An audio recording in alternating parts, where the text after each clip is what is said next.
శ్రీ గురుభ్యో నమః. వారం వర్జం. జనవరి 2, 2026 శుక్రవారం. శ్రీ విశ్వావసు నామ సంవత్సరం పుష్యమాసం దక్షిణాయనం హేమంత ఋతువు శుక్లపక్షం.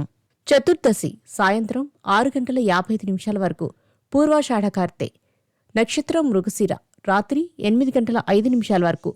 వర్జం రాత్రి 3:35 నుండి తెల్లవారి 5 గంటల వరకు. దుర్ముహూర్తం ఉదయం 8:31 నుండి ఉదయం 9:36 వరకు. మరలా మధ్యాహ్నం 12:34 నుండి మధ్యాహ్నం 1:19 వరకు. రాహుకాలం ఉదయం 10:30 నుండి 12 గంటల వరకు.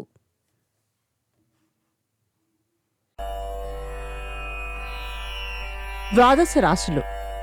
మేషరాశి. భాగస్వామ్య పెట్టుబడులతో ఆలోచించి నిర్ణయాలు తీసుకోవడం చెప్పదగినది. వాహనాలు నడిపేటప్పుడు జాగ్రత్త అవసరం. వృషభ రాశి. మీ మాట దురుసుతనం వల్ల మిత్రులు సైతం శత్రువులుగా మారే ప్రమాదముంది. జాగ్రత్త వహించండి. మిథున రాశి.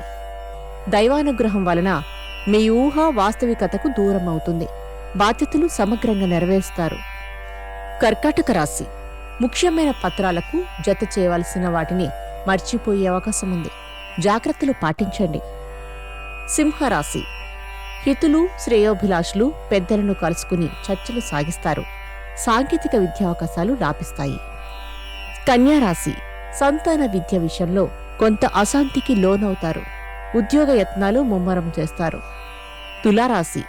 ముఖ్యమైన విషయ వ్యవహారములను వాయిదా వేయడం మంచిది. ఎదుటివారి విషయాలలో జోక్యం వద్దు. వృశ్చిక రాశి. గృహ సంబంధమైన విషయాలను పూర్తిగా నిర్లక్ష్యం చేస్తారనే భావన మీ వారిలో రానివ్వకుండా జాగ్రత్తలు వహించండి. ధనస్సు రాశి. ఉన్నతాధికారులతో మాట్లాడేటప్పుడు సహనాన్ని ఓర్పు వహించడం చెప్పదగిన సూచన. వస్త్రలాభం. మకర రాశి. సన్నిహిత వర్గం నుండి ఆర్థిక సహాయ సహకారాలు నామమాత్రంగా అందుకుంటారు. ఇంటా బయట అనుకూలం. కుంభరాశి. మిత్రులతో ఏర్పడిన వివాదాలు పరిష్కార దశకు చేరుకుంటాయి. కోపతాపాలకు దూరంగా ఉండండి. మీనరాశి. నూతన ప్రయత్నాలలో ఆటంకాలు ఎదురైనా అధిగమిస్తారు. పురాతన వస్తు సేకరణ చేస్తారు. వాహన సౌఖ్యం. నమస్కారం.